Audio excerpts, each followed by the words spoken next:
¿Cómo le va? Buenas tardes. Esto es el análisis por DTV, por Diputados Televisión. Acaba de finalizar el plenario de la Comisión de Presupuesto y Hacienda de la Cámara Baja, una de las nuevas reuniones de comisión que está teniendo el Congreso a lo largo de estas últimas 48 horas, porque ayer también hubo varias comisiones con varios temas que se fueron analizando.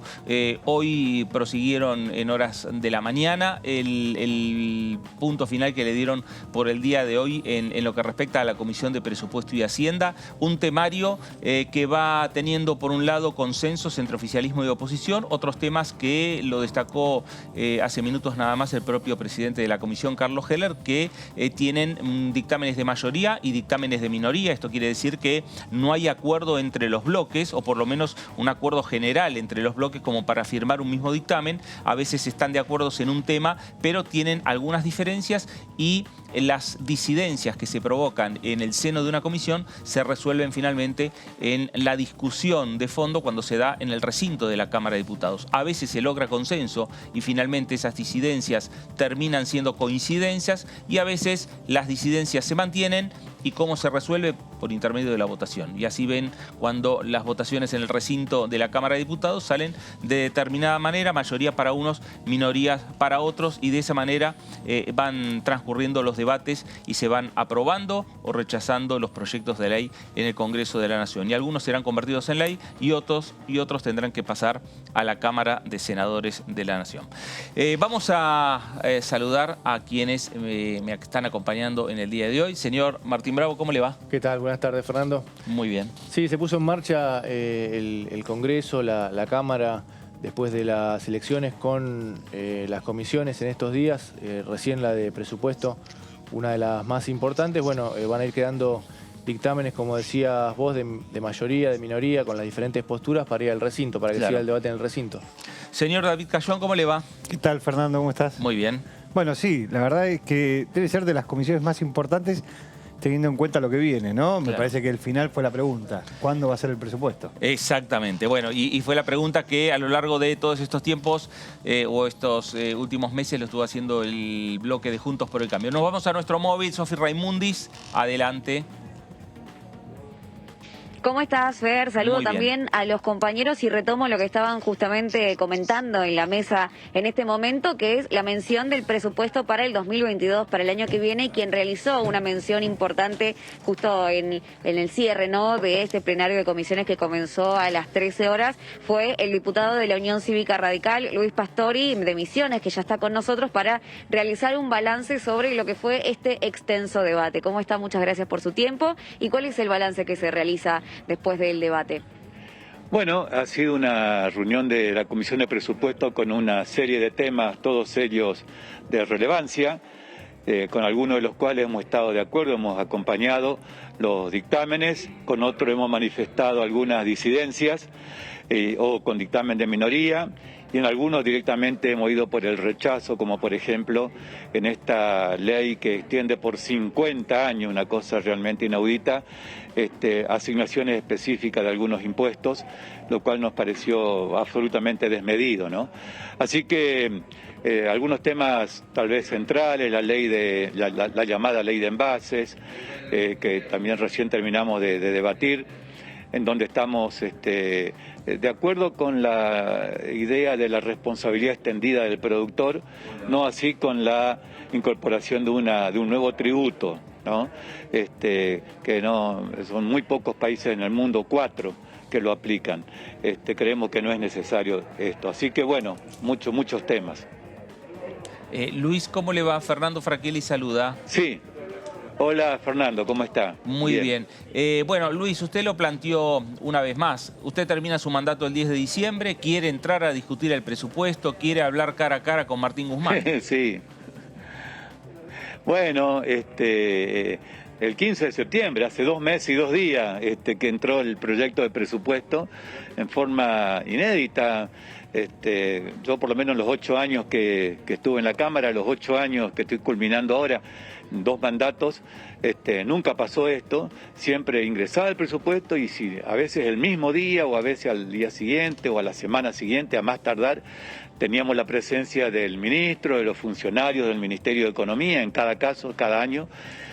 quien correspondía, para explicar el proyecto y para contestar las consultas, las dudas que puedan tener los legisladores. En este caso estamos hablando de un presupuesto muy importante en un contexto económico también muy particular, de modo que vemos con sorpresa que pasa el tiempo y no hay señales. Hoy tuvimos una reunión de la Comisión de Presupuesto y de lo que menos se habló, no se habló, digamos, del proyecto de presupuesto para el 2022. Por eso fue mi pregunta, ¿no? Luis, ¿cómo le va? Soy David Cayón, ¿cómo está? Sí, ¿cómo le va? Bien. Respecto a esto, usted decía, bueno, el gobierno dijo que va a mandar un proyecto de ley de plurianual, de presupuestos plurianuales, básicamente, con lo cual... No, eso lo dijo el presidente de la comisión, pero en la verdad lo que dijo, declaraciones, ¿no?, de funcionarios del gobierno, es que van a enviar un proyecto económico plurianual, no de presupuesto plurianual. Pero el presupuesto no estaría incluido... No es así. ¿Pero no estaría incluido? Sí, pero además... Bueno, pero a ver, ¿cuándo lo quieren mandar? El presupuesto tiene que empezar a regir el 1 de enero. El 10 de diciembre hay cambio de legisladores, van a entrar, la mitad de la Cámara se renueva, legisladores que recién van a tomar contacto, así que nos parece que la demora excesiva. ¿Cuándo van a mandar ese proyecto que lo tendrían que haber presentado el 10 de diciembre del 2019, no 2 años después? Y no hay tampoco fecha, tampoco hay lineamientos. Del enunciado se habla de un programa plurianual. ¿En qué consiste? Tampoco se sabe. Así que la verdad que es muy preocupante, ¿no? Mientras tanto, tenemos un contexto totalmente inflacionario, con un tipo de cambio que se ha desbordado en muchos de los diferentes tipos de cambio que existen. Lo estamos viendo todos los días. Y esta demora, obviamente, que perjudica a todos, ¿no? ¿Qué tal, diputado? Martín Bravo, ¿cómo le va? Sí, Martín, ¿qué tal? Bien, bien. ¿A qué atribuye esta demora? Porque con el recambio legislativo el escenario para el oficialismo va a ser menos favorable, sobre todo en el Senado. En otro contexto sería el contrario, ¿no? Tendría que acelerar el tratamiento antes del recambio. ¿A qué lo atribuye usted? Es lo que uno lógicamente piensa, ¿no? Entonces uno dice, bueno, entonces ¿cuál es el motivo? Yo pienso que pueden haber dos motivos, básicamente. Uno, las propias divergencias que existen en el seno del oficialismo. Lo hemos escuchado, el propio diputado Heller, la diputada Moró, el diputado Máximo Kirchner han manifestado que el presupuesto lo van a modificar, bastante. Por ejemplo, el tema de subsidios económicos, a la energía, etcétera, y otros temas más. Entonces, pareciera como que no hay acuerdo dentro de las mismas filas oficialistas. Este puede ser uno de los motivos. Y el otro motivo, la demora en el acuerdo con el Fondo Monetario.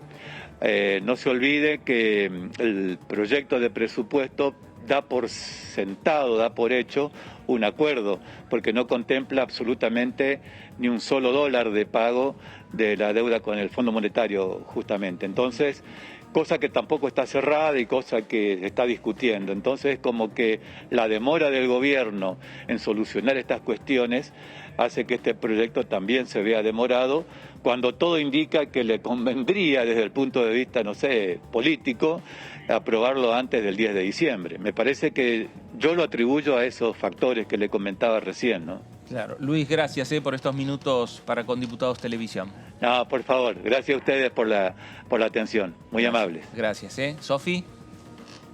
Bueno, ahí está Sofi Raimundes. Sí, adelante, Sofi. Sí, seguiremos trabajando aquí, Fer, porque en minutos nada más tenemos otra entrevista para compartir con ustedes, así que ahora volvemos. Perfecto. Bueno, excelente el trabajo hoy de Sofi, llevándonos también las declaraciones, las interpretaciones que tienen los propios diputados de lo que fue una nueva reunión, un nuevo plenario de la Comisión de Presupuesto y Hacienda con diferentes temas, pero David Martín, el tema de fondo sigue siendo el tema de presupuesto, ¿no? El tema que sigue generando polémicas entre los diferentes bloques. Sí, claramente. El oficialismo me parece que tiene decidido y tiene definido esperar al proyecto de lineamientos plurianuales que dijo el presidente de la Nación que va a entrar a la Cámara de Diputados en la primera semana de diciembre. Claro. Con lo cual, me parece que dentro de las divergencias internas que muestra el oficialismo para llevar adelante esta discusión, que lo ha hecho público ya, como decía Pastori recién, tema de subsidios, tema tipo de cambio, tema inflación, son todas divergencias que muestra el oficialismo a la hora de discutir. Bueno, me parece que por más que hoy, desde el punto de vista político, le convendría porque tiene los números, no le conviene porque va a llevar la discusión a un lugar que no le sirve. Va a tener que esperar a ese lineamiento plurianual y el presupuesto se va a tener que alinear con ese lineamiento. Claro. Y Y ahí estaría también lo que es, en definitiva, que también algo que viene hablando el fondo, de el respaldo del oficialismo y la oposición a algunas decisiones determinadas en lo que tiene que ver con endeudamiento. Sí, claramente. También a la oposición, en la discusión de lo que tiene que ver con el Fondo Monetario Internacional, el oficialismo cuenta con una ventaja, por decirlo de alguna manera, que se le va a hacer compleja la discusión. ¿Por qué? Porque lo que se discute es el pago de una deuda que tomó la oposición y que la Argentina no puede pagar. Claro. Digo, por más que haga el mayor de los esfuerzos, el año que viene tendría que pagar 20.000 millones de dólares y no tiene forma de hacerlo. No, claro. Vamos nuevamente a la Comisión de Presupuesto y Hacienda. Sofía, adelante. Fer, sí, estamos con el presidente de la comisión, con Carlos Heller, para hablar sobre lo que fue este extenso debate que recordamos comenzó a las 13 horas y culminó aproximadamente a las 16:30. Carlos, muchas gracias por su tiempo. ¿Cuál es el balance que puede realizar de todos los temas que se han tratado y también de los aportes que han realizado las distintas fuerzas políticas? Bueno, el trabajo de una comisión, y en este caso la Comisión de Presupuesto, es tratar proyectos que todavía requieren el tratamiento en el recinto. Algunos proyectos vienen directamente a esta comisión, otros vienen del tratamiento de otras comisiones, depende de los temas. Presupuesto tiene injerencia en muchísimos temas por su especificidad y porque cuando las cosas requieren algún tipo de recurso o implican la creación de algún tipo de tasa o alguna cuestión, inevitablemente tiene que intervenir la Comisión de Presupuesto. Hoy tratamos 8 proyectos que tenían también distintos giros. Algunos vienen en revisión del Senado, como el VIH, hay otros que tienen iniciativa en la propia Cámara, otros que están empezando su tratamiento en la Comisión. Hemos tratado temas de los más diversos, desde el tema complejo de la prórroga de la ley que establece una serie de protecciones y recaudos respecto de la situación de las comunidades indígenas, el tema de los reciclables y las comunidades, digamos, de trabajadores, como ellos mismos se definen, cartoneros, un proyecto vinculado a las industrias culturales, otro proyecto vinculado a la agricultura familiar, si me estoy acordando de los 7, 8 que tratamos, uno vinculado a un beneficio impositivo para el cambio de unidad de taxi para los taximetreros. Debo decir que todos tuvieron dictamen, algunos con la firma exclusiva de la mayoría, con 27 firmas, todos tuvieron 27 firmas como mínimo, y algunos que llegaron a tener 41, creo, como el de los taxis, creo que tuvo 41 firmas. Hubo varios que se acordaron, algunos tienen disidencias parciales. Esto es normal en la actividad parlamentaria, así funciona. Claro. El objetivo es construir mayoría, eso es el funcionamiento de las instituciones de la democracia. Carlos, ¿cómo le va? Fernando Fraquelli saluda. ¿Qué tal, Fernando? ¿Qué dice? Muy bien, muy bien. A ver, 8 proyectos. Usted me ve a mí, yo no lo veo, estoy en desventaja. Ah, bueno, no importa. Después va a ver la grabación y va a ver qué bien sale. Sí. Carlos, 8 proyectos que se han firmado ya, listos para llegar en los próximos días al recinto. ¿Cuándo será el momento de llegar al recinto? No sé, eso ya me excede, es un tema de las autoridades de la Cámara. Yo soy el presidente de la Comisión de Presupuesto. Las autoridades de la Cámara decidirán en qué fecha habrá sesión. Por el momento no hay ninguna sesión convocada. Claro. acabamos de salir de un proceso electoral que efectivamente ha dificultado la presencia de los legisladores y las legisladoras porque estaban muchos abocados a sus propias campañas.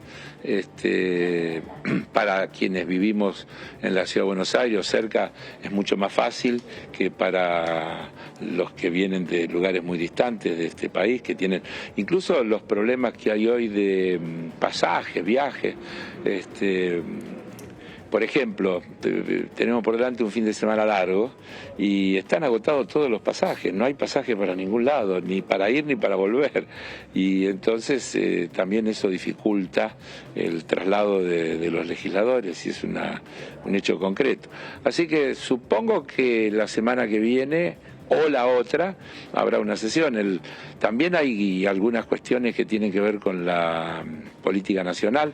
El presidente nos ha anunciado el otro día que en la primera semana de diciembre iba a estar enviando al Parlamento el proyecto plurianual de presupuesto y que incluye los ejes principales de las tratativas o de los avances o de los acuerdos logrados hasta aquí en las negociaciones con el Fondo Monetario Internacional.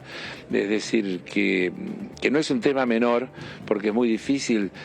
Recién se suscitó algún intercambio acá en el ámbito de la Comisión de Presupuesto, donde un diputado preguntaba, el diputado Pastori, que yo recién lo escuché que estaba quejándose del mismo tema, que no se trata el presupuesto.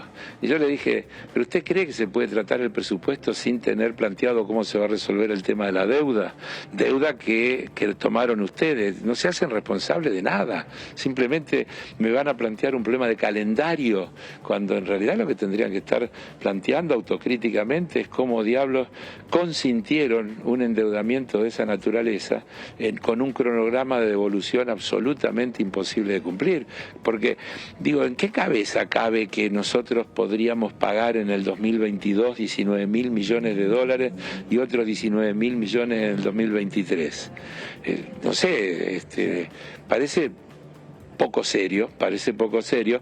También es poco serio querer discutir el presupuesto sin tener lineamientos de cómo se va a resolver esa cuestión, porque son dos situaciones de país absolutamente distintos, uno con esa negociación encaminada en un sentido, en cualquier sentido, aún en el sentido de, bueno, no hay acuerdo y no podemos pagar, entonces tenemos una situación determinada. Yo espero que no sea esa la situación, pero quiero decir, es de tal magnitud el tema que actúa como un condicionante significativo. ¿Qué tal? Diputado Martín Bravo lo saluda. ¿Qué tal, Martín? ¿Cómo va? ¿Qué tal? Bien. Entonces esto significa, si el proyecto de presupuesto está supeditado al acuerdo por la deuda, que el tratamiento pueda arrancar en diciembre o incluso más adelante, cuando estén los primeros lineamientos. No, yo le di mi opinión. La Cámara tiene autoridades, nuestro bloque tiene autoridades y el país tiene autoridades. Yo presido la Comisión de Presupuesto, no fijo el calendario, como usted comprenderá, y soy prudente porque pondero las complejidades. A una pregunta concreta que ustedes me hacen, doy una impresión personal. Si el presidente acaba de decir ayer o antes de ayer, estoy mandando en la primera semana de diciembre el presupuesto plurianual que contendrá los avances de las negociaciones hasta aquí que estamos teniendo con el Fondo Monetario. Mi impresión personal, no estoy dando una noticia, mi impresión personal es que ese anuncio o ese envío de alguna manera es un marco en el cual habría que poner la consideración del presupuesto del año que viene, porque si no nos puede pasar. ¿Ustedes se acuerdan lo que le pasó a la administración anterior, a la de Macri, cuando se trató el presupuesto y a las 2 semanas lo cambiaron porque todo se había modificado? 2 semanas le duró. Entonces, ¿qué sentido tiene ser formal en tratar una cosa que 15 días después haya que reconsiderarla? Sobre todo cuando hay en el medio algo que uno sabe que va a pasar. Esto puede pasar porque haya un imprevisto, pero cuando hay previstos en el horizonte parece razonable tenerlos en cuenta. Diputado, ¿cómo le va? Soy David Cayón, ¿cómo está? Hola, ¿qué tal, David? ¿Qué tal? Bien, ¿cómo anda? Respecto de esto... Hace mucho que no nos vemos. Hace mucho que no nos vemos, es cierto. Respecto de esto y apelando a sus conocimientos, cuando se presentó el presupuesto el 15 de septiembre, desde el oficialismo se mostró bastante divergencia en algunos puntos que eran centrales. Por ejemplo, el tema de los subsidios. Si había que subir más subsidios, si había que bajar más subsidios. Usted sabe muy bien cómo piensa el Fondo Monetario, cómo opera el Fondo Monetario respecto de los requerimientos que tiene. Y el tema subsidios es algo que al fondo no le gusta, no lo quiere, y uno presupone que un acuerdo con el Fondo Monetario Internacional implica una baja en los subsidios. Lo que proponga el Ejecutivo... Déjeme decirle que no estoy de acuerdo. Déjeme decirle que no estoy de acuerdo. Porque usted parte de un supuesto de que el Fondo Monetario nos va a mandar, como ha hecho históricamente, un recetario de las cosas que tenemos que cumplir. Y yo creo que hay una firme decisión del gobierno argentino, que se ha expresado innumerables veces, de que el acuerdo debe ser un acuerdo compatible con nuestras políticas. No es el acuerdo no es lo tradicional, que iban a recibir instrucciones y le decían esto es lo que ustedes tienen que hacer. El acuerdo es parte de una negociación de un país soberano que fija sus prioridades, que establece sus posibilidades y que negocia. Y que como en toda negociación las cosas a veces no son el 100% de lo que uno quiere, pero tampoco es ir a decir sí señor, cómo no señor, tú cómo no señor, qué es lo que usted dice que hay que hacer. No es esa la actitud del gobierno argentino, de este gobierno argentino, por suerte.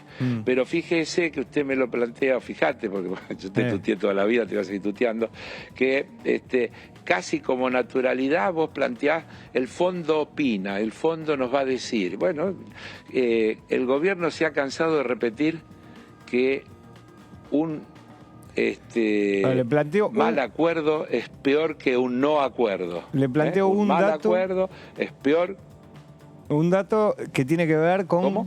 Un solo dato, entiendo lo que usted dice, pero hay un dato que desde algunos sectores del Frente de Todos decían, bueno, un acuerdo a 10 años no nos alcanza porque no nos sirve para poder crecer y pagar. Y el Fondo Monetario no tiene otros acuerdos que no sean a 10 años. No hay mucha salida a eso. Sí, eso es tal cual, pero voy a decir dos cosas al respecto. También el Fondo Monetario tiene un límite del tope del crédito máximo que le puede dar a un país en relación a el capital que cada país tiene en la estructura de capital del Fondo Monetario, y en el caso de Argentina eso no se cumplió y hay una responsabilidad del acreedor. No es solo un problema. Vamos a ponernos por una vez en una situación de un país soberano que hace valer sus derechos y vamos a decir que esto no es culpa solamente de los irresponsables que gobernaron los 4 años anteriores, sino que hay una culpa compartida con quienes tomaron esa decisión de dar ese préstamo.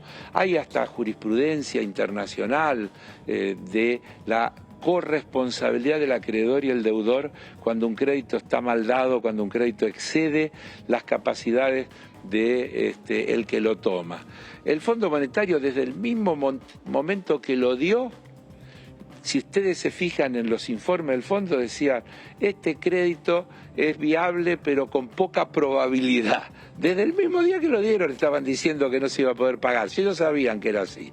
Entonces hay una responsabilidad. Entonces es cierto que el estatuto no prevé líneas de crédito mayores que los 10 años, pero también es cierto que este crédito que le dieron a la Argentina es el más grande de la historia del Fondo Monetario Internacional y que violó todas las regulaciones y parámetros que el fondo ha establecido en su política de acudir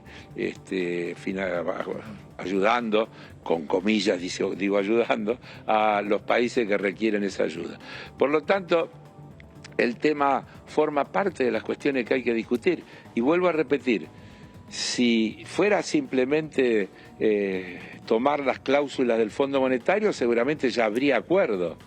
El hecho de que seguimos discutiendo y no hay acuerdo es porque hay cosas que el gobierno argentino sigue planteando como requerimientos, como necesidades para acordar.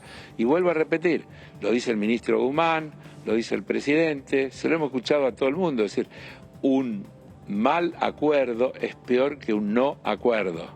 Claro. Y apurarse en arreglar no es la mejor manera de arreglar. Cuando Macri ganó las elecciones y asumió la presidencia, llamó por teléfono a Griesa y le dijo, ¿cuánto es? Y hizo el cheque y tomó los primeros 15.000 millones de deuda en aquel momento para pagarle a los buitres con los honorarios de los abogados de ellos. Creo que hasta le pagó los gastos de traslado. Y eso no es hacer un buen arreglo. Eso es, como él dice, arreglar en 5 minutos. Pero esos arreglos en 5 minutos generalmente desconocen el interés de la nación, el interés de quienes vivimos en este país y quienes necesitamos un gobierno que nos represente y que nos defienda, y que cuando acuerde lo haga teniendo en cuenta que el acuerdo es con la gente adentro, si no, no sirve. Carlos, gracias por estos minutos y la dejamos a Sofi Raimundes para hacer el cierre con lo que ha pasado en la Comisión de Presupuesto. Gracias, Carlos. Bien. Bueno, justo. Bueno, ahí estábamos. Ahí estaba el diputado Carlos Heller, presidente de la Comisión de Presupuesto y Hacienda, y le agradecemos a Sofi Raimundes por la información que nos dio respecto a este debate que se ha dado en la Comisión de Presupuesto, donde repetimos lo que ha señalado el diputado Heller, 8 iniciativas que han tenido ya dictamen, no en algunos casos de mayoría, otros hay dictamen de mayoría y de minoría, pero son ya 8 proyectos que estarían en condiciones en los próximos días de llegar al recinto de la Cámara de Diputados. Pausa en esto que es el análisis por aquí por Diputados Televisión, el análisis por DTV, y enseguida nos reencontramos.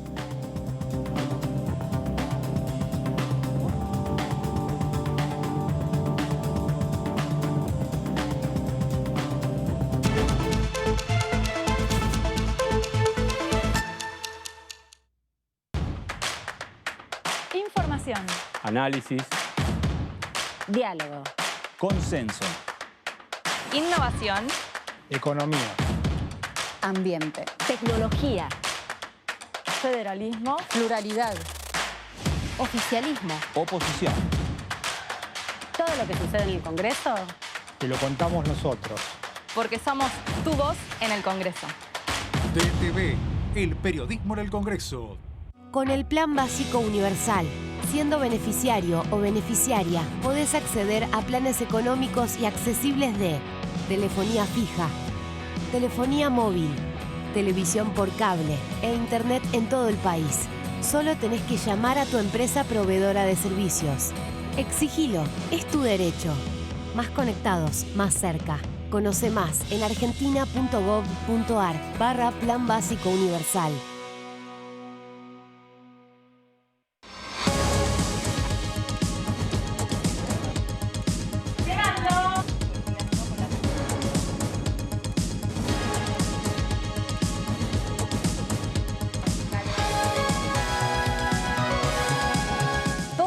Sucede acá, te lo contamos nosotros, porque somos tu voz en el Congreso.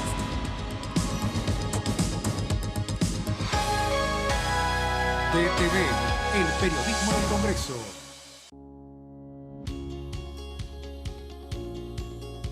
Cuando un proyecto de ley ingresa a la Cámara de Diputados, ya sea creado por un legislador, enviado por el Poder Ejecutivo o producto de una iniciativa popular, se trata primero en las comisiones correspondientes para luego ser tratado en el recinto por los diputados. Las comisiones son el ámbito de análisis y debate sobre los proyectos de ley conformadas por legisladores de distintos bloques. Hay 23 comisiones especiales que tratan temas específicos como el atentado a la AMIA y 45 permanentes que tratan temas vigentes como educación y salud. Un diputado puede formar parte de varias comisiones. Cada comisión se compone de un presidente, un vicepresidente y de 3 a 5 secretarios. La duración de los miembros de las comisiones permanentes y especiales es de 2 años. Para que la comisión funcione debe tener quórum, es decir, un mínimo de 15 y un máximo de 31 a 49 diputados. Las autoridades son elegidas por los propios integrantes de las comisiones, que a su vez son elegidos bajo consenso por sus propios bloques. Para que un proyecto sea tratado en el recinto, debe contar con el apoyo de la mayoría de los integrantes de esa comisión. Al finalizar una reunión de comisión, se dictamina sobre la pertinencia de tratar el proyecto en el recinto. El dictamen propone una resolución o decisión sobre una o varias iniciativas o proposiciones.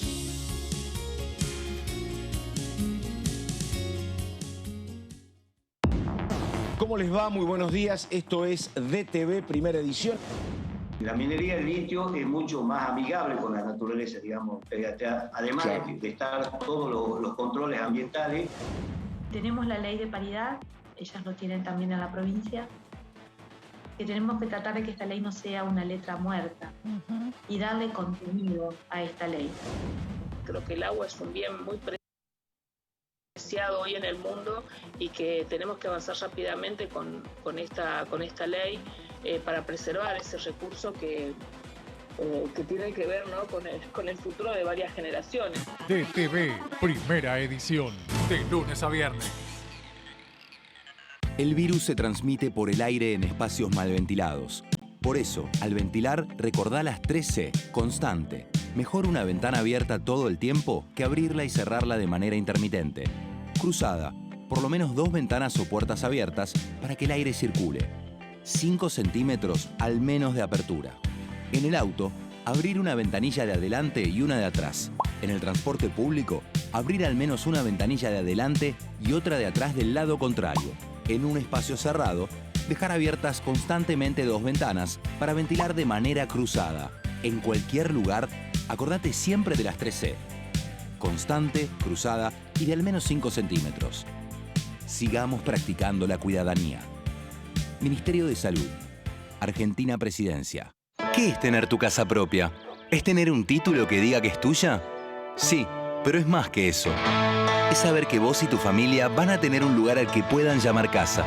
Y a partir de ese momento, todo cambia. Los mates van a tener un sabor único. Las pastas van a ser más ricas que nunca. Y las noches en familia, más divertidas. Por eso lanzamos Casa Propia, un plan nacional de vivienda para que cada argentino y argentina pueda tener su casa. Conoce más en argentina.gov.ar/Casa Propia. Casa Propia es construir futuro. Reconstrucción Argentina. Ministerio de Desarrollo Territorial y Hábitat. Argentina Presidencia. Hola, ¿cómo están? Muy buenas noches, bienvenidos. Massa convocó a todos los sectores a un acuerdo a largo plazo. La Agenda 2021 del Congreso de la Nación acumula una serie de temas clave para la política ambiental de la Argentina. Nosotros tenemos un problema, no hay que enojarse con el problema, hay que buscar la solución. Claro. Es el G20, los 20 países que por distintos equilibrios sociales, económicos, es como una mini representación del mundo. DTV, el resumen. Con Ahora 12 podés seguir comprando en 3, 6, 12 y hasta 18 cuotas fijas en todo el país. Ahora 12. Para más información, ingresá en argentina.gov.ar/ahora-12. Reconstrucción Argentina. Argentina Presidencia.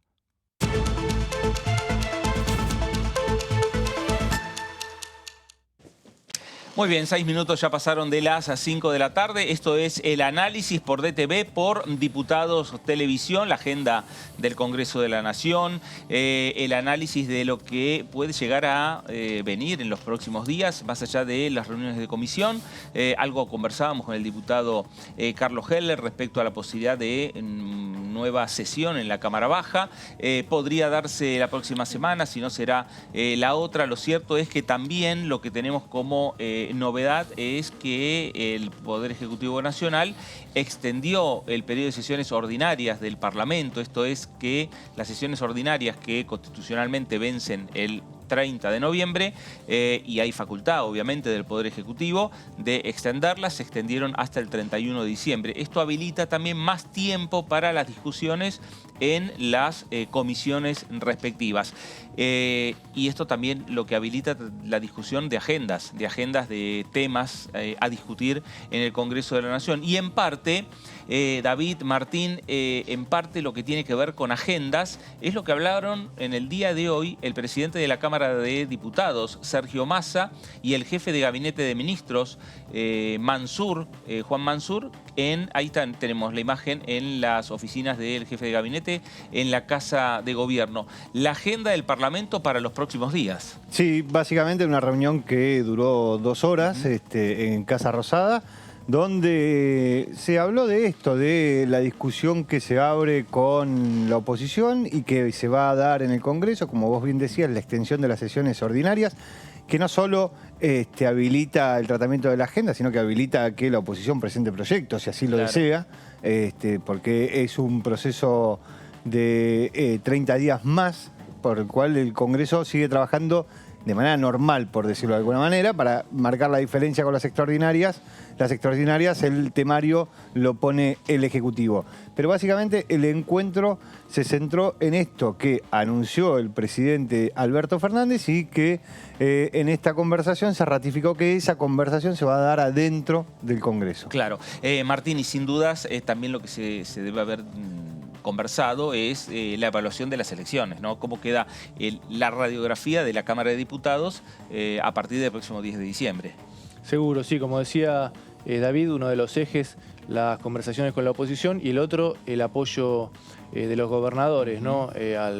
A través del jefe de gabinete Juan Mansur, que va a ser clave para el proyecto de presupuesto y el resto de lo que se discuta en el Congreso. Y lo que decías, Fernando, de cómo queda la Cámara, sí, un escenario muy parejo, más allá de algunas bancas que todavía están en discusión, que se van a definir en el escrutinio definitivo, en la Cámara de Diputados va a quedar casi un escenario de paridad, 116 y 118 bancas para los dos principales espacios políticos, así que sí, va a requerir de una negociación, de un consenso importante, y del lado del gobierno también del apoyo de los gobernadores. Bueno, la gimnasia de construir mayorías que ha demostrado el Frente de Todos a lo largo de estos 2 años ya le genera también por lo menos un terreno bastante aceitado en torno al tiempo que viene, ¿no? Porque el tiempo que viene hay que seguir pensando en la construcción de las mayorías, y esa construcción de mayorías que seguramente se va dando tema por tema, ¿no? Proyecto por proyecto que se va discutiendo. Por eso también en el encuentro que tuvo Massa con Mansur se habló de los presupuestos para las provincias, cuáles son del plan de obras de infraestructura, cuáles son las leyes económicas más importantes que va a tener que tratar el Congreso, no en estos días, pero sí para el 2022, porque la agenda ya empieza a caminar, como decíamos antes, el fomento al turismo, a la gastronomía, que eso sí tiene que ver con el más corto plazo, con ver este verano cómo se va a desarrollar. Recuerden que está el sistema de previaje que ha funcionado muy pero muy bien, y obviamente cuáles son aquellos sectores que fueron más castigados por la pandemia, ver qué de los proyectos económicos que se fueron aprobando y de los que el Ejecutivo o el oficialismo va a llevar al Congreso, cuáles son los más viables y los que se pueden tratar más rápidamente. Claro, y el propio Sergio Massa, tras la reunión con Mansur, en parte lo que señalaba que el próximo año, pensando en esas políticas a largo plazo, más allá de el desarrollo desde el punto de vista económico para las provincias, o temas que en definitiva necesitan de acuerdos y de consensos, el año próximo, que es el año 2022, no es un año electoral, y por lo tanto lo que anticipa Massa que es un año, digamos, con muchas posibilidades de lograr consensos entre las diferentes fuerzas políticas, y además el ámbito para discutir, el ámbito por excelencia para discutir las políticas a largo plazo de la República Argentina, volvió a ratificar Martín Massa que es aquí el Congreso de la Nación. Sí, así es, Fernando. No había tampoco tanto margen, por lo que había adelantado la oposición, de ir a otro ámbito, llevarlo a otro ámbito el diálogo. Por ejemplo, como fue en su momento en la Casa Rosada, alguna convocatoria, la de 2009, en la Casa Rosada, la oposición Juntos por el Cambio por lo menos ya había dicho que no, que exigía que fuera en el Congreso. Y esta prórroga de las sesiones ordinarias, sí, como bien decían, permite a la oposición incluir sus proyectos, que fue una de las exigencias en la primera respuesta a esta agenda que lanzó el oficialismo. Hubo algunas críticas a la convocatoria de la reunión de mañana de la bicameral de trámite legislativo por el tema de los decretos. Bueno, pedían también que la agenda fuera consensuada. Esta prórroga de las ordinarias permite eso. Claro. Vamos a escuchar qué decía el presidente de la Cámara de Diputados, Sergio Massa, tras la reunión con el jefe de gabinete, Juan Mansur. Lo más importante es trabajar un ordenamiento del presupuesto mirando la inversión pública 2022.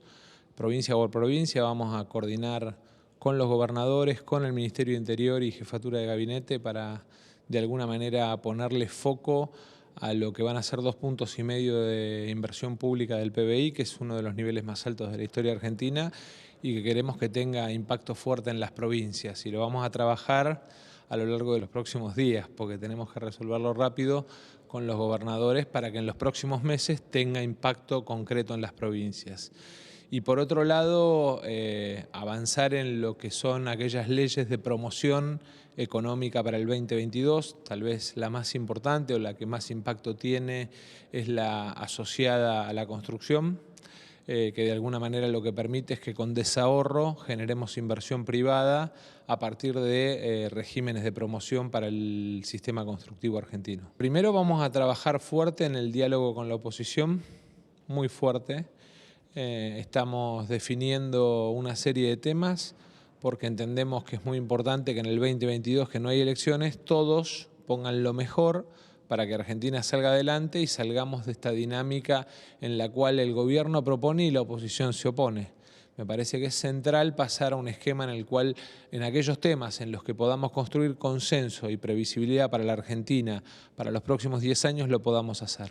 ¿Y cómo se va a instrumentar ese acuerdo con la oposición? Desde el Parlamento, porque entendemos que es donde está representado todo el escenario político argentino, los partidos de las fuerzas nacionales, los partidos provinciales, los sectores de izquierda, los sectores de derecha, y claramente eso nos permite consolidar un ámbito único de acuerdo. Bueno, ahí está el presidente de la Cámara de Diputados, Sergio Massa, en Casa de Gobierno, tras reunirse con el jefe de gabinete, Juan Mansur.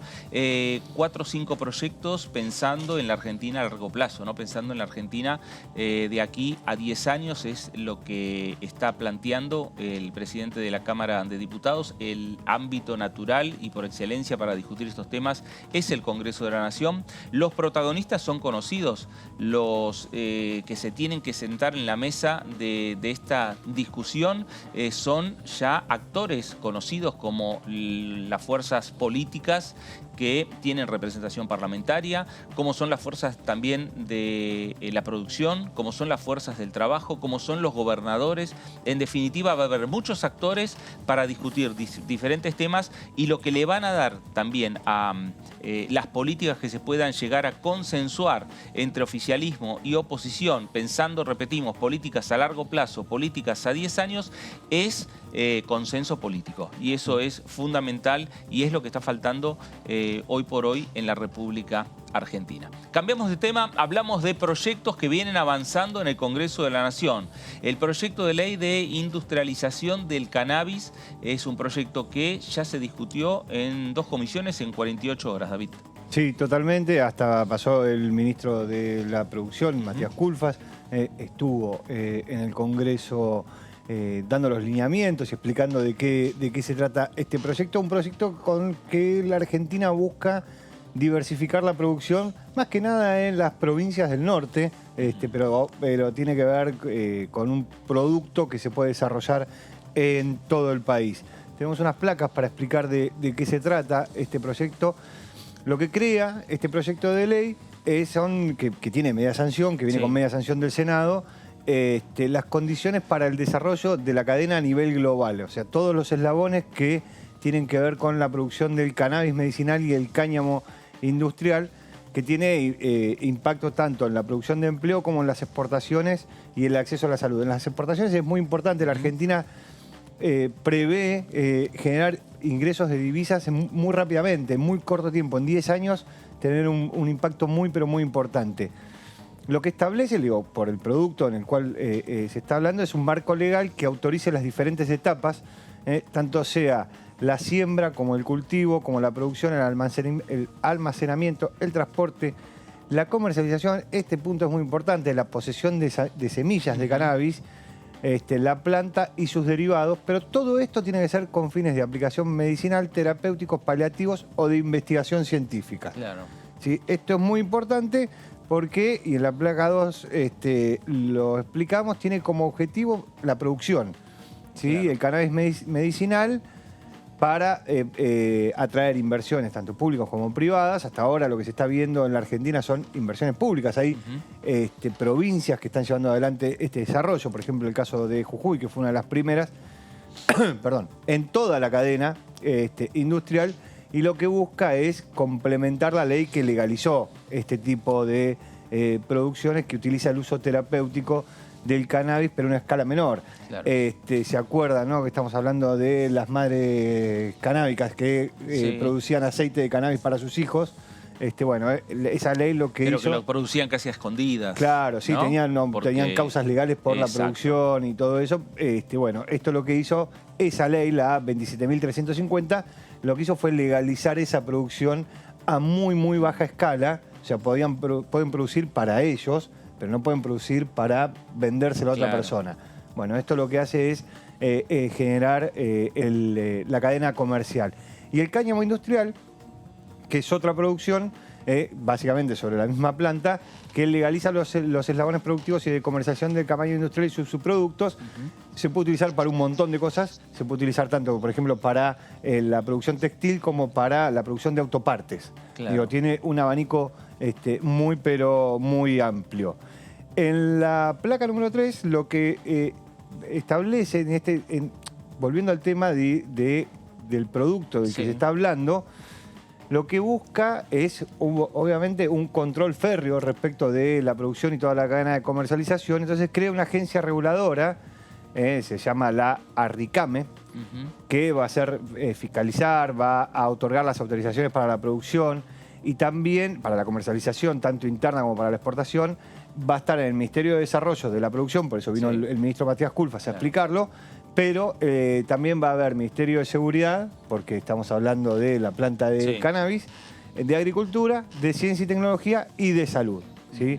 Básicamente van a estar todos esos ministerios sentados en la mesa de esta agencia reguladora que va a estar en cabeza del Ministerio de la Producción. Sí, cuando presentaron el proyecto, el ministro Culfas también fue el encargado de hacer esa presentación y de hablar de los beneficios, no solo de la industrialización del cannabis, sino también de como motor para generar puestos de trabajo. Y ayer volvió también a ser casi la cara del Ejecutivo aquí en el Congreso de la Nación. Sí, es que claramente es una industria que está creciendo en el mundo. Cuando uno ve los países que ya tienen aprobadas legislaciones al respecto, ve el crecimiento de exportación, el crecimiento del ingreso de divisas vía este tipo de productos y el crecimiento de puestos de trabajo. ¿Por qué? Porque diversifica la producción en sectores donde por ahí la producción agrícola no está muy desarrollada porque los suelos no son aptos para la producción de soja, trigo, maíz, ese tipo de productos. Ahora, volviendo a lo mismo, como estamos hablando de cannabis, también lo que contempla es un régimen de sanciones para aquellos que no cumplan con la reglamentación que establece que solamente se puede producir para medicina o para la industrialización del cáñamo, que es la planta en sí misma. Entonces, lo que establece es apercibimientos, lo más bajo obviamente, e inhabilitaciones para operar en diferentes plazos. Hay multas, hay suspensiones, hay caducidad de la autorización. Digo, esto tiene que ver con que, como la idea es que entre el sector privado también a producir, bueno, que tenga un control muy estricto para que, de nuevo, solamente sea para la industria medicinal o para la industrialización del cáñamo. Para que quede claro, digo, los aspectos que es la placa número 4, esta ley lo que no legisla es las aprobaciones para el uso médico. Eso lo tiene que hacer la ANMAT, ¿sí?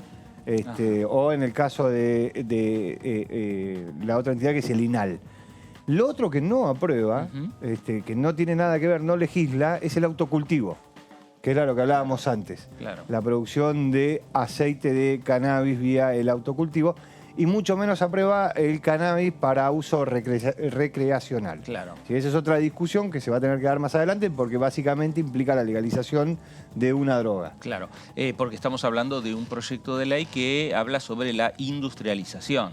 Sí, no estamos hablando de algo de consumo personal. No, y es para también, digo, para que se entienda bien, es para la producción medicinal, claro, en lo que tiene que ver con el fruto de la planta de cannabis, y para la industrialización de la planta, básicamente. Claro. No para el consumo recreativo. Sí. Bueno, ya ha pasado entonces este proyecto por las diferentes comisiones entre ayer y hoy. Ahora queda el recinto. Ahora queda el recinto. Como todo proyecto de ley, o como muchos proyectos de ley, no todos, pero la última comisión para discutir algún proyecto que tiene que ver a veces con temas que habla de números también, es la de presupuesto. ¿Y pasó por ahí por presupuesto? No, todavía no pasó, todavía no pasó por presupuesto, pero uno lo que supone, viendo el tratamiento que tuvo en el Senado, es que va a ser algo bastante ágil. ¿Por qué? Porque en el Senado no se votó por unanimidad, pero fue casi por unanimidad. Hubo muy pocos votos en contra y casi ninguna abstención, creo que hubo una sola abstención, pero el proyecto tuvo apoyo de del bloque oficialista, obviamente, y de buena parte del bloque opositor. Claro, lo que va asegurando una suerte importante y afirmativa para el tratamiento en el recinto de la Cámara de Diputados cuando sea el momento que llegue este proyecto al recinto de la Cámara Baja. Carolina Gagliar es la presidenta de la comisión que recibió ayer al ministro Culfas en el Congreso de la Nación. Sobre esta iniciativa decía lo siguiente. El cultivo está penalizado salvo autorización, que el Estado emite esas autorizaciones para permitir el cultivo siempre y cuando el uso sea medicinal. Nos pusimos a trabajar en la Comisión de Salud, se trabajó mucho y lo que se logró fue una ley que estuvo limitada a la investigación. Por eso quedó trunco el acceso al cannabis de manera legal. Y vivimos la paradoja en nuestro país hoy día que tenemos una ley de cannabis medicinal, pero quien necesita hacer uso del tratamiento tiene que importarlo de Chile, de Uruguay, tiene que importarlo de Estados Unidos o tiene que acceder de manera ilegal, no teniendo la garantía de que está accediendo a una sustancia segura y de calidad. ¿Qué es lo central del proyecto que estamos tratando hoy día? Que genera el marco legal para el desarrollo de una industria que va a generar trabajo, que va a generar empleo, pero que además va a permitir no solamente el cultivo de cannabis, a emprendedores privados, a pequeñas y medianas empresas, a las cooperativas, sino que va a permitir la comercialización de productos y va a permitir también la exportación de cannabis y de cáñamo industrial que va a generar divisas para nuestro país. Todo esto no lo permitió y no lo reguló la 27350, por eso es necesaria esta ley, una ley que crea una agencia que va a otorgar estos permisos y estas autorizaciones que permitan todo esto que dije, el cultivo, la comercialización y la exportación. ¿Por qué? Porque la 27350, que es la ley vigente, se limita a autorizar el cultivo solo con fines experimentales. Y ustedes me dirán, bueno, pero hay provincias que ya tienen desarrollo. Sí, esos desarrollos que tienen más de 14 provincias de nuestro país están limitados al cultivo para investigación. Nosotros hoy estamos regulando el cultivo, la comercialización, la exportación para garantizar productos de cannabis a lo largo y a lo ancho del país, generando una industria. Bueno, ahí estaba la diputada Carolina Gagliar sobre este proyecto de cannabis. A ver, vamos a dar un dato preciso. En la última reunión de comisión que estuvimos viendo, la Comisión de Presupuesto y Hacienda, la que preside Carlos Heller, uno de los proyectos que se terminó también dictaminando, o sea que ya ahora el tema de este proyecto de ley ya está en condiciones de llegar al recinto de la Cámara Baja. Es el proyecto de ley para crear el marco regulatorio para el desarrollo de la industria del cannabis medicinal y el cáñamo industrial. Ya pasó el recorrido de las diferentes comisiones, como bien nos estaba contando David, tiene el dictamen de la Comisión de Presupuesto y ahora estará en condiciones de llegar al recinto en una próxima sesión con amplia mayoría, lo que estaría asegurando la aprobación. Ya tiene la sanción de la Cámara de Senado, falta ahora la sanción de la Cámara de Diputados. Si hablamos de otros proyectos, tenemos que hablar también de un proyecto que se discutió hace minutos también en la Comisión de Presupuesto y Hacienda, que tiene que ver con la agricultura familiar, y de eso nos va a estar hablando el señor Martín Bravo. Sí, Fernando, es la creación del Fondo Fiduciario Público de Crédito para la Agricultura Familiar, más conocido coloquialmente como la Ley de Acceso a la Tierra, y avanzó esta semana. Ayer en la Comisión de Legislación General tuvo dictamen y hoy, como decías, en la de Presupuesto, así que está en condiciones también de ir al recinto. Es un proyecto de las diputadas Cecilia Moró, también lo firman Fernanda Vallejos, Juan Carlos Alderete, entre otros diputados del Frente de Todos, y es para facilitar el acceso a la tierra con recursos del Tesoro Nacional y mediante créditos hipotecarios. Ahí en la placa vemos que tiene como objeto facilitar el acceso a los créditos destinados a la adquisición de tierras y también para construcción de viviendas para las familias productoras que carezcan de tierra propia. Se calcula que un 75% de las familias productoras no tienen tierra para producir ni para vivir, así que en ese sentido es importante. Se conforma un comité ejecutivo que va a estar integrado por un representante de estos ministerios: Interior, Economía, Agricultura, Desarrollo Territorial y Hábitat, ANSES, AVE, que es la Agencia de Administración de Bienes del Estado, y del INTA, el Instituto Nacional de Tecnología Agrícola. Va a ser por 50 años, va a tener una duración de 50 años el fondo, y va a tener fondos del Tesoro Nacional. La Constitución va a ser del Tesoro Nacional y tiene un plazo de 180 días para relevar los inmuebles del Estado disponibles y remitir el relevamiento a este comité ejecutivo. Pueden ser para los fondos que se van a destinar para esta ley, pueden ser para otorgar créditos hipotecarios, para comprar también tierras privadas para destinar a este uso, y los requisitos para tramitar estos beneficios, ahí los vemos, es no ser titular de ningún bien inmueble, es para familias que no tengan tierra ni vivienda, figurar en el Registro Nacional de la Agricultura Familiar y tener como ingreso principal la actividad productiva agrícola, pecuaria, forestal, florícola, pesquera, acuícola y apícola.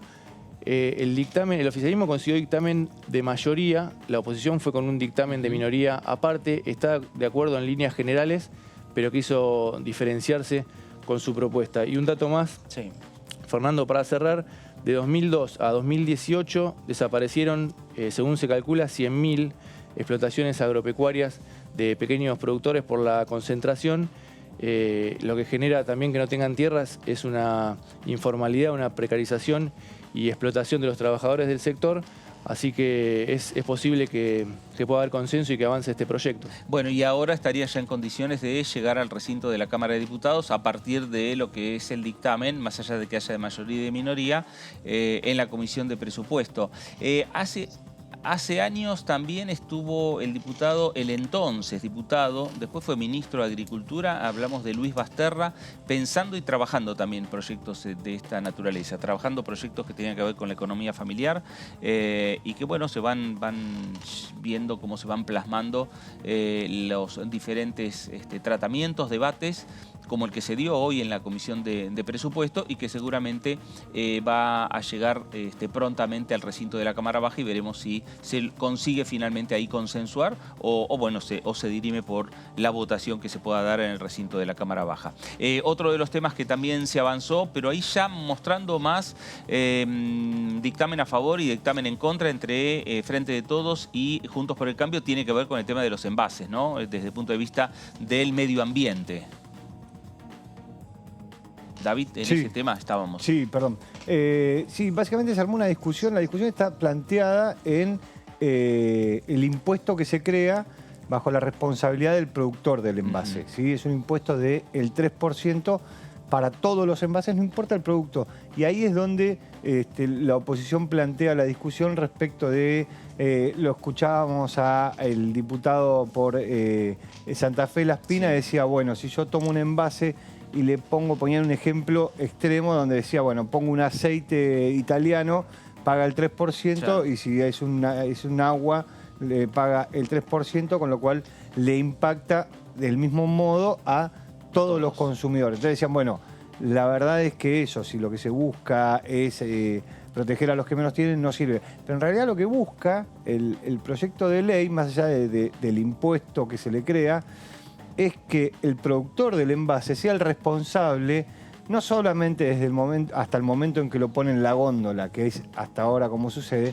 sino hasta el final de su vida útil. Es decir, uno va, lo compra, lo consume, cuando lo tira, que el que produce ese envase sea el encargado de reciclarlo. Claro. Entonces, que tenga esa responsabilidad. Si lo recicla, si es quien se hace cargo de eso, no paga ese impuesto. Claro, o sea que de buscar la alternativa de utilizar un envase reciclable. Sí, básicamente es apunta a disminuir la cantidad de plástico. Claro.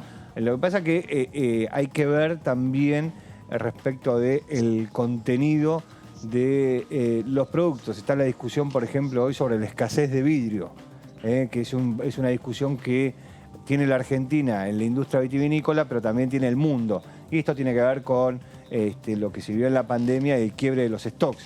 Digo, aquellos productos, que le pasa a casi todos los productos que son envasados. Claro. Aquellos productos que tenían un stock establecido para una cierta cantidad de tiempo, en la pandemia se consumieron muy rápido, entonces ahora no hay para generar ese stock y hay escasez, por ejemplo, de botellas de vidrio. Claro. Bueno, eso con este proyecto, ¿no?, que venimos hablando del tema de envases, que se trató también en la Comisión de Presupuesto. Otro de los temas tiene que ver con las industrias culturales. El diputado Cano decía lo siguiente. Esta es una modificación que se produjo cuando se discutió una reforma fiscal aquí en diciembre del 2017. En ese momento, con una discusión que entienden los tributaristas acerca de si las asignaciones específicas para los impuestos deben tener un fin o no deben tener un fin temporal, digamos, específico. Durante muchos años se estuvo aplicando la ley, pero con esta discusión se le puso un fin y ese fin es el 31 de diciembre del 2022. A partir de esto, la propuesta es que este plazo se extienda por 50 años. Quiero leerles cuáles son los 3 incisos, porque en ese momento son impuestos que se siguen cobrando, pero lo que se modificó es la asignación, es decir, dejan de tener asignación específica. Fue una cantidad de impuestos. Yo estoy pidiendo que se extienda el plazo en 3 incisos. El primero es el inciso B, que es gravamen de emergencia a los premios ganados en determinados juegos de sorteo y concursos de pronósticos deportivos, y va una asignación a las bibliotecas populares y al Fondo Nacional del Teatro. Luego, el inciso E es el impuesto a las entradas de espectáculos cinematográficos e impuestos sobre los videogramas grabados. Estos están previstos en la Ley del Cine 17.741. Bueno, ahí estaba el diputado Carro, el diputado de Frente de Todos por la provincia de Córdoba. El tema son los debates que se vienen dando en las comisiones y en este caso la Comisión de Presupuesto y Hacienda de la Cámara Baja con diferentes proyectos de ley. Y sobre estos temas vamos a hablar con el diputado Gustavo Mena de la Unión Cívica Radical de Chubut, que nos está visitando en el piso. Gracias, Gustavo, por visitarnos. Gracias, Fernando. ¿Qué tal? Bueno, a ver, hay muchos proyectos con consenso, hay otros que hay disidencias. El tema de envases es un tema que Juntos por el Cambio ha planteado sus diferencias y van con un dictamen propio. Sí, porque es un tema que se está tomando un camino errado. Para empezar, se está creando un nuevo impuesto. Ahí hay un tributo, como si ya no hubiera suficientes impuestos. Lo que el dictamen de mayoría hace es crear una tasa que van a pagar los productores de envases plásticos, que obviamente se lo van a trasladar al precio, o sea que en un momento de inflación alta le van a agregar otro componente más a la inflación, ¿no? Pero además no resuelve el tema, porque en el mundo la gestión de los envases plásticos se hace de otra forma, se hace mediante acuerdos entre privados, digamos, entre el que produce los residuos, lo que van a ser el día de mañana residuos, que es lo que se llama la responsabilidad extendida del productor. Él tiene que generar acuerdos con quienes van a gestionar, a recuperar, a reciclar, a reutilizar esos residuos plásticos, y la autoridad ambiental lo que tiene que hacer es aprobar esos sistemas de gestión y después auditar que se cumplan. Acá el modelo que se adopta es, bueno, usted pague una tasa y desentiéndase. El Estado va a tener un fondo fiduciario que en teoría va a ser para darle a los municipios y financiar esto. Todos sabemos que eso va a terminar como terminan todos los fondos de este tipo, aplicados a otra cosa, con fondos que van a ir para los municipios amigos, para los municipios no, y el ambiente, muchas gracias, ¿no? Gustavo, ¿se aceleró los tiempos para el tratamiento de este proyecto o ustedes hubiesen preferido que se espere antes de firmar el dictamen? No hubo tratamiento porque nosotros teníamos un proyecto de ley presentado que es bajo el modelo que tienen todos los países de América Latina. Tienen el modelo que nosotros proponemos, que es de responsabilidad extendida del productor. Los países europeos y además Canadá y Estados Unidos tienen este sistema. Hay solo 4 países en el mundo que tienen el que propone el oficialismo. Uno de ellos es Hungría, que ahora lo va a tener que reformar, dejar de lado, porque la Unión Europea ha aprobado una directiva que el sistema es el de responsabilidad extendida del productor. Acá vamos absolutamente a contramano. El proyecto nunca se trató y el del Ejecutivo entró el 28 de octubre. El jueves pasado a la noche le avisaron a los asesores de comisión que el viernes se trataba y en comisión se trató ayer. Así que no hubo ayer en ambiente, hoy en presupuesto. O sea que no ha habido verdadera deliberación, análisis. Tiene errores hasta técnicos el proyecto en su formulación. Por lo que dice, ¿se encamina Juntos por el Cambio a votar en contra o hay algún ámbito de negociación posible como para introducir algunas cuestiones del proyecto de la oposición y llegar a un consenso? Y eso depende del Ejecutivo, del oficialismo. Nosotros no es que no teníamos propuesta, teníamos un proyecto presentado antes que el oficialismo y dictaminamos sobre ese proyecto. Ayer no hubo ninguna disposición a considerar nada y no se tuvo en cuenta que en esto hay una historia. Este proyecto de ley, o mejor dicho, lo que es el dictamen de minoría, viene en realidad trabajándose desde el año 2014, incluso se gestó como anteproyecto en el gobierno de Cristina Kirchner, trabajado en conjunto con las agencias ambientales de Buenos Aires y de Cava. Lo hizo proyecto de ley la diputada María Emilia Soria, que no es precisamente de nuestro bloque, hoy intendenta de General Roca. Lo adoptó como proyecto de ley la exdiputada Adriana Nazario de Córdoba. Y ahora lo hicimos ley nosotros. O sea, tampoco es que de mi autoría, sino que formalmente es de mi autoría, pero recogemos todos esos antecedentes. Tampoco es una cuestión de grieta, porque como digo, esto viene trabajado desde el gobierno de Cristina. Pero bueno, pese a todo esto, a estas evidencias, se sacaron, digamos, de la galera esto que en definitiva no es más que una cuestión fiscalista, es crear una tasa, generar un fondo que seguramente financiará política, ¿no? Con algunos dirigentes sociales y algunos municipios. Gustavo, ¿cómo les va? ¿Qué tal? La creación de un fondo fiduciario tiene un único destino. O sea, ese es el concepto del fondo fiduciario. Por ejemplo, la tasa aeroportuaria es un fondo fiduciario y solamente se puede utilizar para obras aeroportuarias. En este caso, lo que establece el proyecto de ley es un fondo fiduciario para las intendencias, para el reciclaje, ¿no? Sí, para planes de gestión de los plásticos, sí. En el proyecto de minoría, en el dictamen de minoría, que es el proyecto que ustedes presentan, es el modelo europeo, el de la responsabilidad extendida y acuerdos entre privados. Europeo, latinoamericano, Sí, por eso de digo, nuestros vecinos. O sea, es lo que hace el mundo. Esos acuerdos, por eso se habla de responsabilidad extendida, porque no es que vos vendés un producto, lo envasás en un plástico y te desentendés, sino que tenés que tener un plan de gestión de cómo vas a recuperar ese plástico bajo la figura de reciclado, de reutilización, de reuso.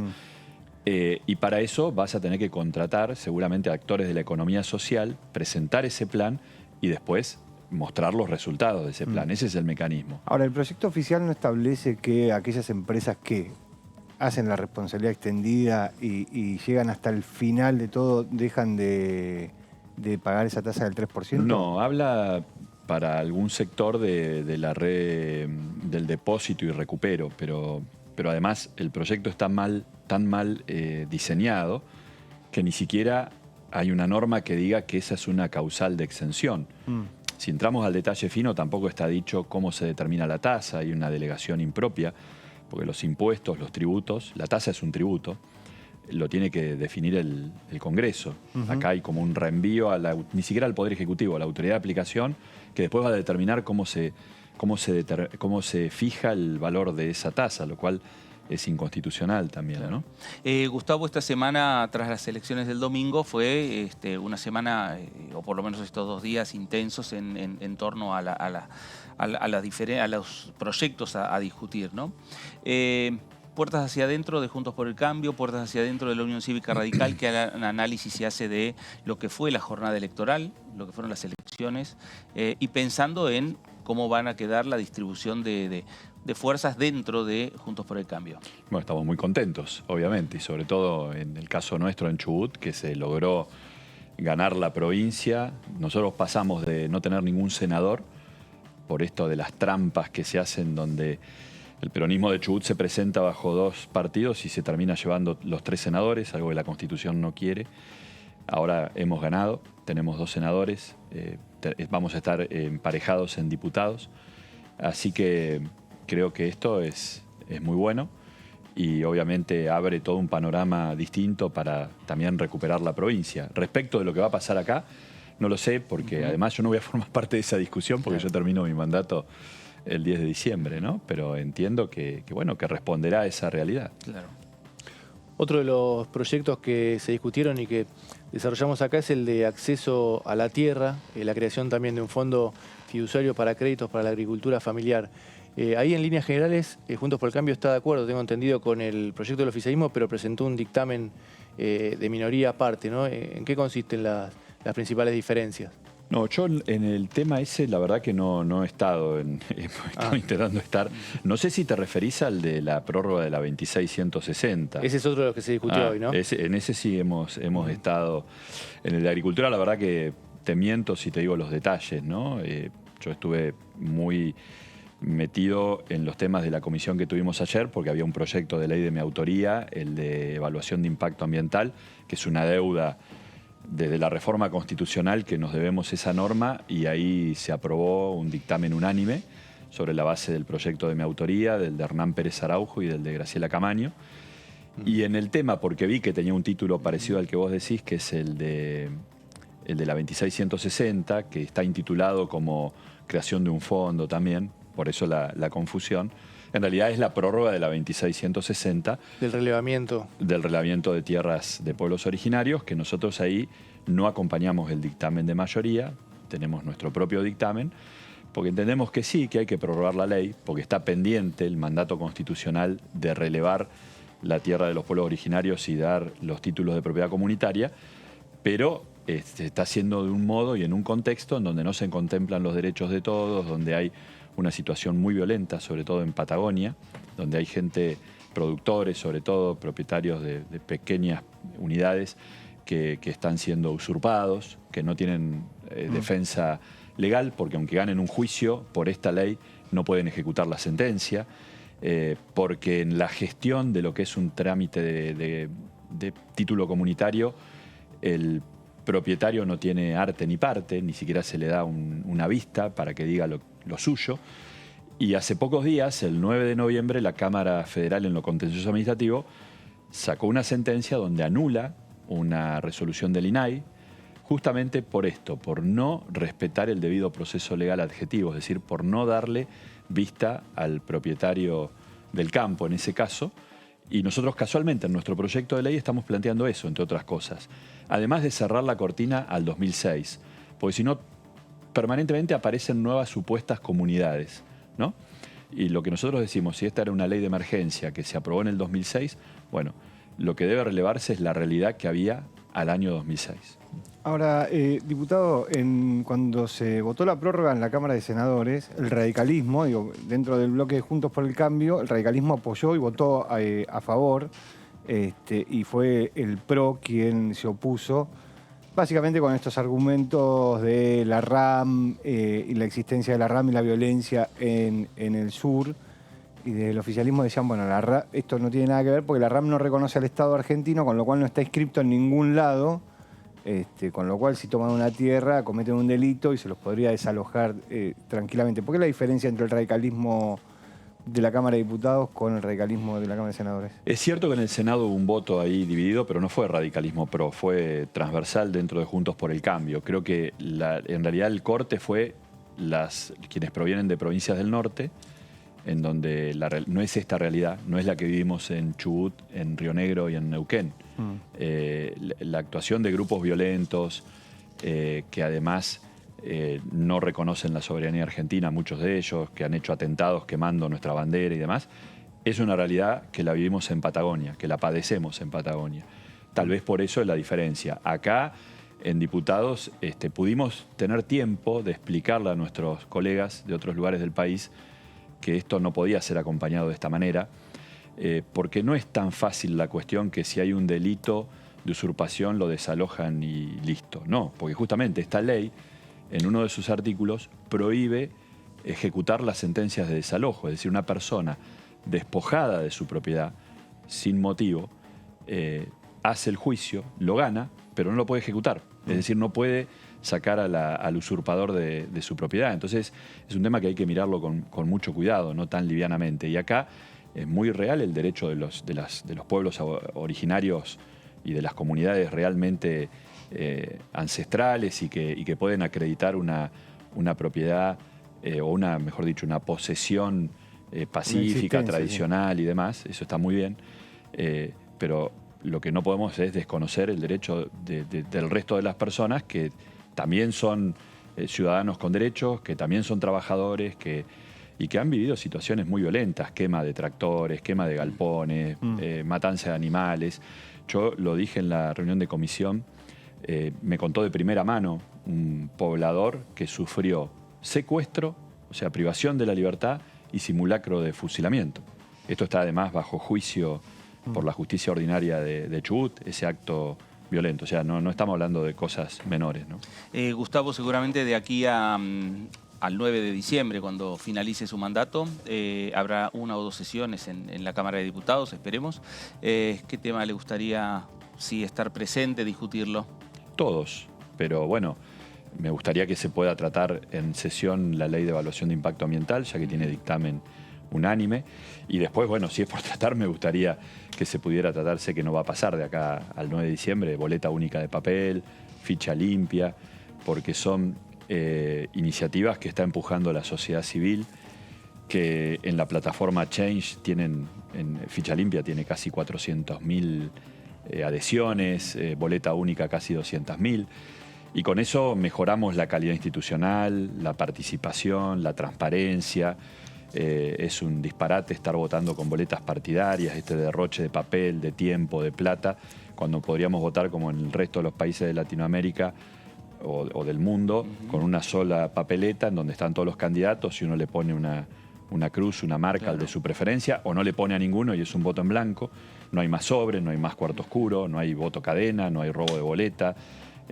Pueden competir todas las fuerzas políticas en condiciones de igualdad, porque las boletas las imprime el Estado y las distribuye y están todos. O sea, si alguien roba una boleta, cosa que además no podría porque no están las boletas para agarrar, se la entrega el presidente de mesa al elector. Y ficha limpia porque pide algo tan elemental que hasta es una condición para entrar a trabajar al Estado. Si vos tenés un proceso penal, no ya una condena, un proceso, un auto de procesamiento, no podés entrar a trabajar el Estado. Pero sí podés ser candidato a diputado, a senador o presidente con condena penal, ¿no? Con condena penal no firme, porque el Código Electoral prevé la condena penal firme.